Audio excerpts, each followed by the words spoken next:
Nothing about the Mariana Trench is normal. Here's why. Imagine you're going down to the bottom of the Mariana Trench in a full military-grade diving suit.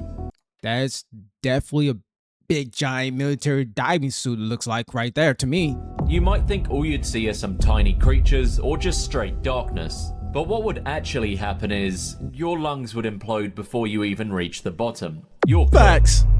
The pressure in the Mariana Trench is the highest in the entire world, more than 1,000 times the pressure at the surface. And even the most advanced military-grade diving suit would have zero chance of saving you from collapsing in on yourself. So just don't try it. And so only logically, there should be essentially nothing capable of surviving here, right?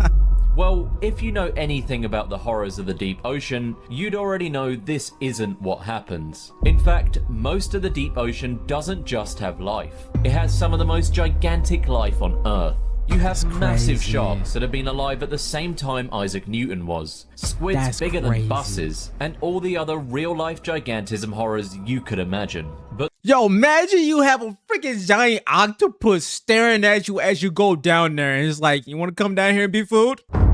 I haven't had lunch in 8 years, big fella. You about to be one of them. It's crazy. These creatures that exist down there and can sustain life. You know, they evolve over years, man. The Mariana Trench isn't just the deep ocean. It's the deepest point on the entire Earth. So what actually exists all the way down there? To understand the Mariana Trench, we first have to take a look at where it even starts. The Mariana Trench is around 10,984 meters deep, but this is measured from the ocean's surface. The actual trench starts about 5,000 meters below sea level, which is the upper rim of the trench. Everything above the Mariana Trench is actually super normal, which would make sense since it's just the open ocean above. In fact, anything floating there, whether it's a fish or a human, wouldn't even know they're above the deepest spot in the entire world. The trench is so deep that if you took Mount Everest and plunged it upside down into the middle of the ocean, its tip would still fall about 7,000 feet short of the trench's bottom, called the Challenger Deep. And this place is so impossibly remote that only 22 people in all of human history have ever reached it. Only 22 people have ever reached it. That's pretty far. Again, to give you the idea of Mount Everest covering the charts and showing you how big potential, like, of not potential, but actually is of this, you know, how deep it is just insane. That only 22 people in all of human history have ever reached it.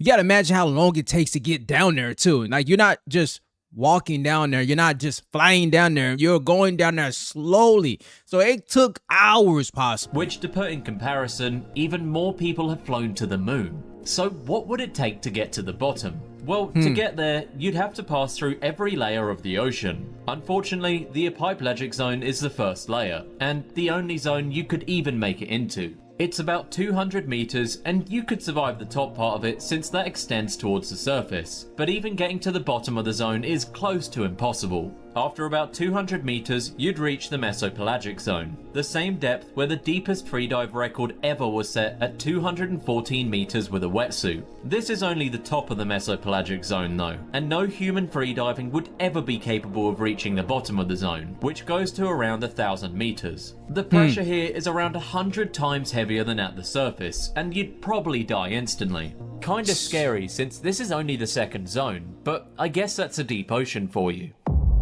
Below that is the bathypelagic zone, starting around 1,000 meters and stretching down to about 4,000.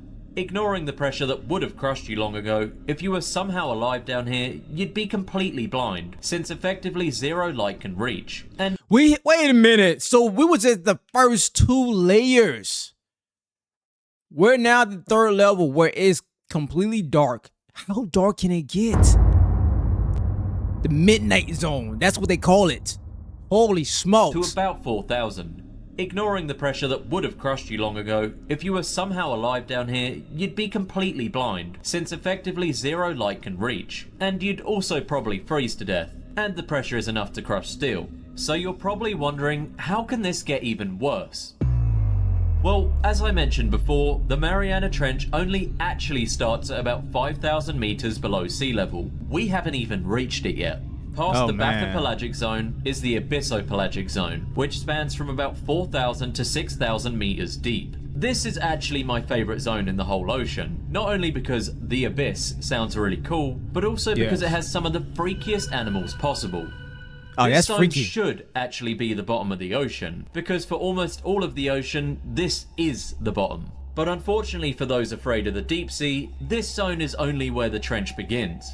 Look, I'm gonna tell you right now, if humans able to go and capture those fishes, they're gonna try to eat them. They're gonna try to eat the most weirdest fish. I don't know why we have that type of fantasy of want to eat weird fishes and try every single fish. Boy, they just do. So good. Let them be down there and have their own appetite. It's not trying to eat them. At this point, the pressure is over 600 times what it was at the surface. Not that really makes any difference to you, since you've already been crushed thousands of meters ago. At the top of this zone, you might find the Stygiomedusa gigantea, which if you couldn't tell by the name, is giganti. This is a massive species of jellyfish, specifically created by deep sea gigantism. It's over 10 meters across, including its strange tentacles that look like ribbons. There's only been about 100 sightings in the past 100 years of this giant phantom jelly. And what's the name of it? It's called, how you pronounce that? Gigantism,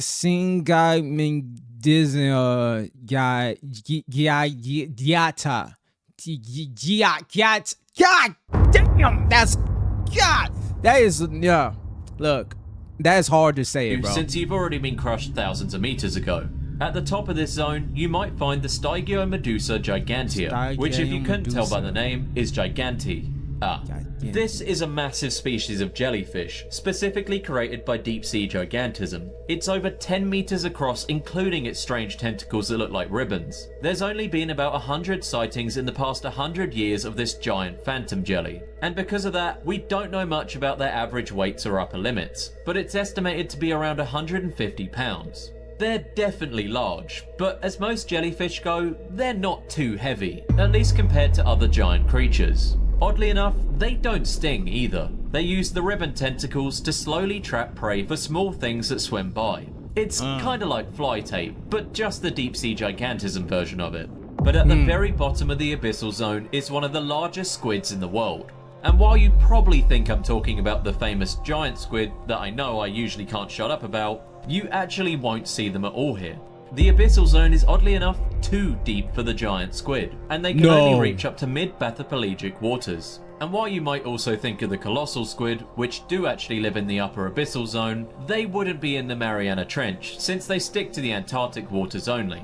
But what you would find here is something even stranger. The magma pinna, also known as the big fin squid. If you saw our video on the creepiest squids, you'd know that, at least in my opinion, this is by far the creepiest squid in the world.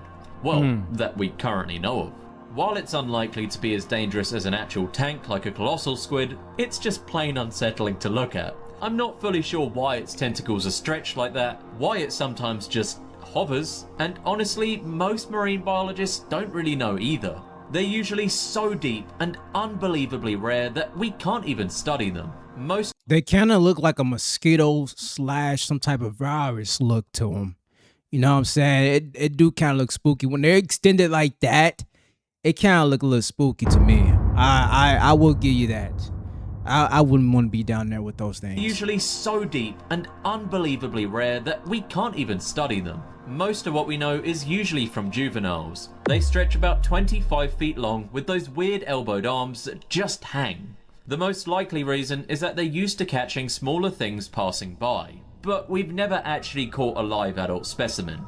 These squids live so deep that sometimes they even reach the upper hadal zone, which is so deep that it's usually too deadly for even most normal squids. And yes, this creature is another example of the deep sea gigantism effect. It doesn't just have to turn big things bigger though, it can also affect smaller things, like isopods. The giant isopod is the same family as normal pill bugs, but instead of being a few millimeters, they're closer to 20 inches across. Smaller than people, sure, but massive for isopods. They're usually near the upper abyssal though, and while you might think it could be possible for them to go deeper into the hadal zone, it's not super likely. Plus, it wouldn't benefit them either, because the Hadal Zone is probably the worst place you could live on Earth.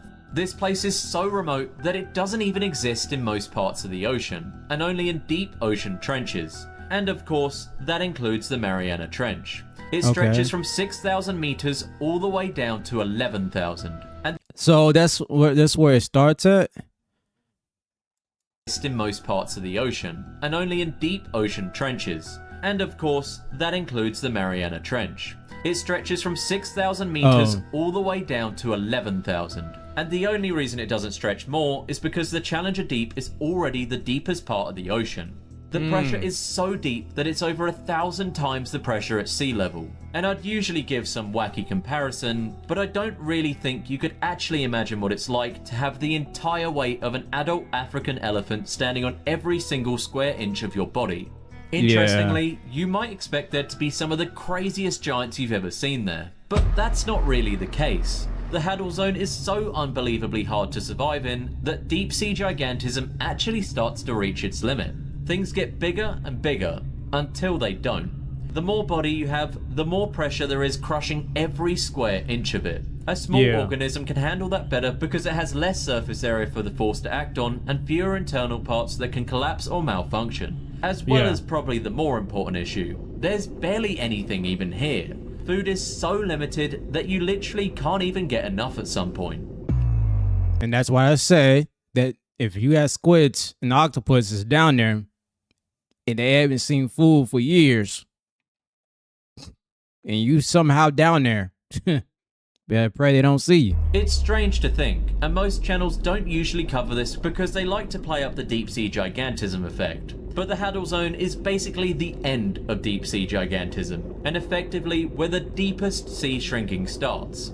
Animals don't just get infinitely bigger, and while there may be some undiscovered squid bigger than a giant squid elsewhere in the ocean, it's extremely unlikely that it lives in the deeper Hadal Zone. It's just simply too deep. So, not enough resource. What actually lives here? One of the most well-known is the Mariana snailfish, the deepest living fish ever discovered. And no, it's not a snail, it's a fish.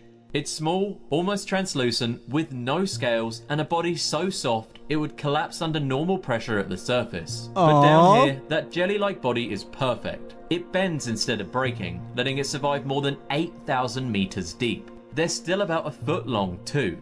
There are amphipods too, which are shrimp-like crustaceans that can survive all the way down to the Challenger Deep. Some of them have special proteins that stop their cell membranes from collapsing under pressure. Bro, why are we looking at his butt? Let me stop playing. Dude, the way how, and I'm guessing because there's barely any sunlight, so, you know, their shell case and like you can kind of see through their bodies, you know what I'm saying?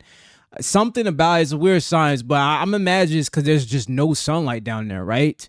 And so and also it's probably a survival tactic to blend in too, possibly. Some of them have special proteins that stop their cell membranes from collapsing under pressure.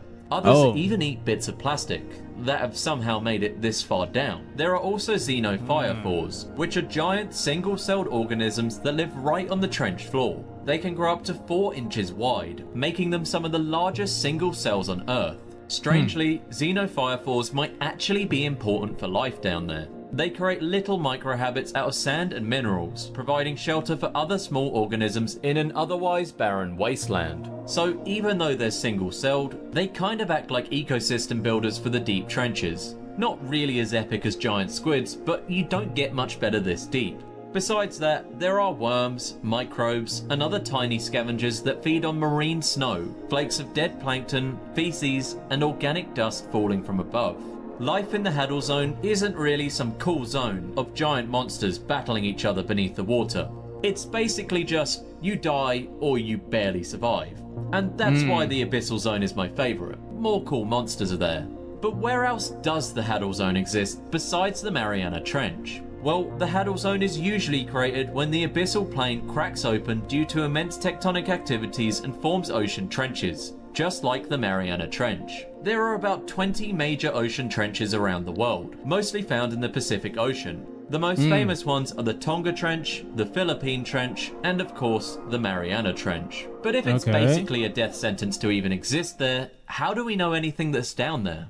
Well, the short answer is we barely do. The only reason we know anything about the Hadal Zone is because of a few extremely rare and insanely difficult missions. Missions with the most advanced submarines and people with the most advanced guts to actually get in one. Most submarines can't even come close to reaching the bottom of the Mariana Trench. Even advanced military subs like nuclear attack submarines max at 600 meters. You're not making it to 6,000, yet alone 11,000. Submarines here are designed basically to be a pressure-proof capsule and not much else. The first humans to ever make it all the way down were Jacques Piccard and Don Walsh in 1960. How they able to make it down there though? Inside a submersible called the Treacle. Imagine being in a steel ball barely big enough for 2 people, lowered almost 11 kilometers into total darkness. Not even sure if the hull would hold, because it's 1960s tech. At around 10,900 meters deep, one of their outer windows cracked under the pressure, which personally would have made me pee myself, but somehow they made it. They stayed at the bottom for about 20 minutes before beginning the long, silent rise back to the surface, probably staring at that crack the entire time. After that, no one went back for more than 50 years, because who would honestly want to even go down there? The next major descent didn't happen until 2012, when James Cameron, the same dude who directed Titanic and Avatar, piloted a one-man sub called the Deep Sea Challenger. Not the most unique name, I guess, but he did become the first person to reach the Challenger Deep solo. His vessel was shaped like a tornado, covered in bright green plating and specifically designed to just go deep. He described the bottom as a completely alien world. Flat, desolate, and with fine sediment that looked like grey powder and no sign of big animals anywhere, which would line up with the end of deep sea gigantism that I just mentioned. In 2019 though, a guy named Victor Vescovo broke the depth record again with his sub DSV limiting factor, reaching nearly 10,928 meters, which granted is only about 20 meters deeper than James Cameron did, but I guess he really wanted that record. Unlike earlier dives, his mission wasn't just to go down and come back up, it was to explore, and probably also to beat James Cameron's record, but he didn't say that. He spent hours mapping the seafloor and filming some of the most extreme creatures ever caught on camera. He again found plastic waste at the very bottom. Most of what we know today doesn't actually come from humans going down there though. It comes from ROVs and landers. Scientists drop them into the trench and they slowly sink for hours before finally reaching the bottom. These machines carry cameras, sensors, and bait traps, and sometimes even robotic arms that can collect samples. The pressure-resistant casings on these cameras are made from titanium and thick glass, and if they fail, they implode instantly. And even with all that tech, the success rate is low. The trenches are pitch black, freezing cold, and full of fine sediment that clouds up instantly when disturbed. Most of the footage we get is shaky, grainy, and lasts only minutes, but it's enough to reveal that the Hadal Zone isn't completely dead. Most new missions end up revealing something new, because it's just so hard to find things when you're down there. The pressure like that can implode a camera just within minutes. How scary, dude. But so far, we haven't encountered any super giants down in the Hadal Zone. And sorry for any lovers of sea monsters, probably never will. Trenches like the Mariana Trench aren't really meant to be the deep ocean. They're the deepest parts of the ocean, places so inhospitable that they're only created by tectonics in the earth. They weren't even designed to store the monsters of the abyss. They just store anything that can endure. Thank you guys for watching. And that was dope to actually check out. By the way, I'll have the link in this channel that we've watched in the description if you guys want to show me and recommend something else that's pretty dope like this, learn new cool stuff, sitting down in the comment section in the link, and I will click on it and watch it and check it out and do a reaction to it, a breakdown. Anyways, see y'all in the next one. Peace.